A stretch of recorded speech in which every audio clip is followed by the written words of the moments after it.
Мягкая револьверная пуля. Взгляните, Ватсон.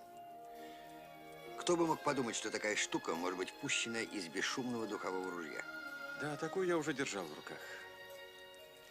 Я все жду вашего рассказа о воскрешении и о том, как вы выследили Морона. Именно из-за Морона я так долго не воскресал. Он последовал за нами в Швейцарию вместе с Мориарти. Все было продумано в этом трагическом спектакле. Каждое действующее лицо появлялось на сцене в свое время. Когда вы, мой друг, уходили в отель, я уже не сомневался, что письмо из Мейрингена западня, и что с минуты на минуту в ущелье должен появиться мой противник, профессор Мориарти. Я решил осмотреть место возможного поединка и обнаружил, что прямо под обрывом скала имела уступ, на котором мог бы удержаться только один человек. Помните, я говорил вам о пристрастии Мориарти ко всякого рода дешевым эффектам? Я был почти уверен, что он не станет стрелять в меня из-за какой-нибудь скалы, а превратит нашу встречу в драматический поединок. К тому же Мориарти в совершенстве знал приемы борьбы Борицу, и мои шансы в схватке с ним были бы невелики, если бы я в свое время не изучил эту смертоносную борьбу. Я к вашим услугам, профессор!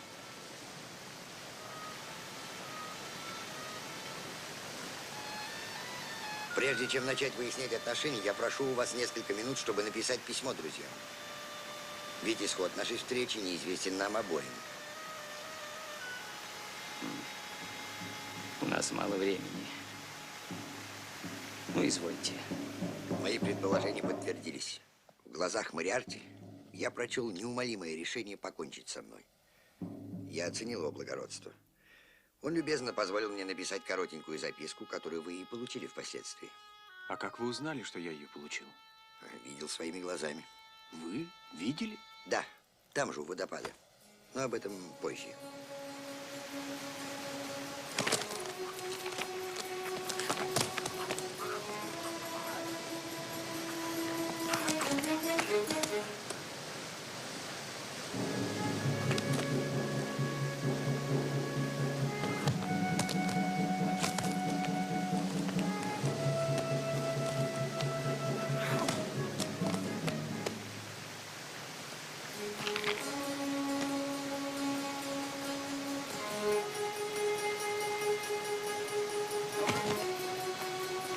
Мориарти тянул и тянул меня к краю грохочущей бездны.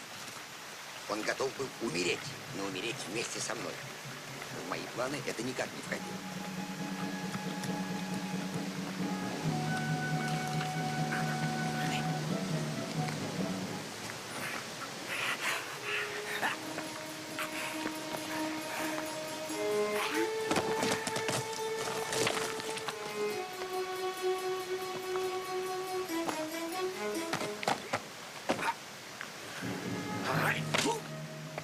Я обнаружил, что рано приписал Мориарти благородство. Профессор был не один.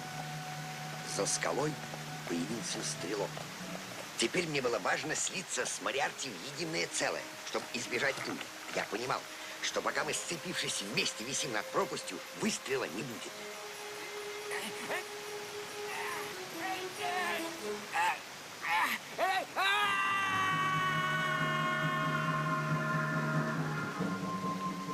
Чтобы изобразить падение, руками, увы, пришлось пожертвовать. Одну руку я потом серьезно лечил, но вторую мне удалось спасти.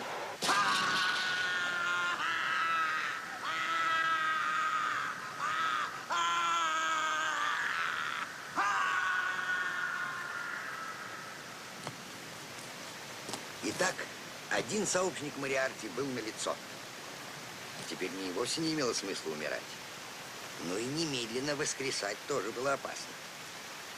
Если на свободе оставался один член шайки Мориарти, не было гарантии, что их не два и не три, и что кто-то из них не увидит меня воскресшим. Поэтому мне пришлось отсиживаться в ущелье до темноты и видеть глубокую печаль Штайлера-младшего и вашу, мой дорогой друг. Обращаться в полицию было бессмысленно. У меня же не было свидетелей. Ну, не убивать же вы в самом деле по законам мести. К тому же вы знаете, мой друг, какие из нас с вами получаются преступники.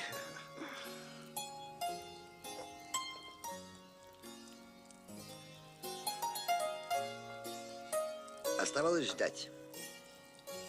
Я внимательно следил за Мороном, уверенный, что его преступная натура себя как-нибудь проявит. И я не ошибся. Сигналом для меня послужило убийство несчастного Рональда Адера. Это я виноват. Нет, Ватсон. Мы оба виноваты. Каждый порядочный сыщик, да нет, просто каждый порядочный человек должен испытывать чувство вины, когда преступникам удается совершить очередное черное дело.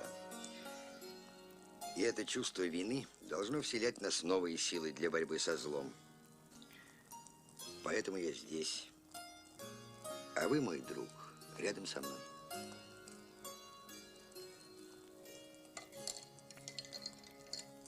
А миссис Хадсон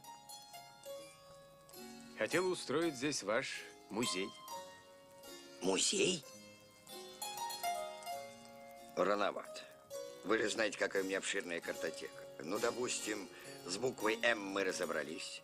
Что следующее? Литера «Н». «Н». Самая таинственная буква. Леди Неизвестность. Мистер Холмс, вас ожидает какая-то леди.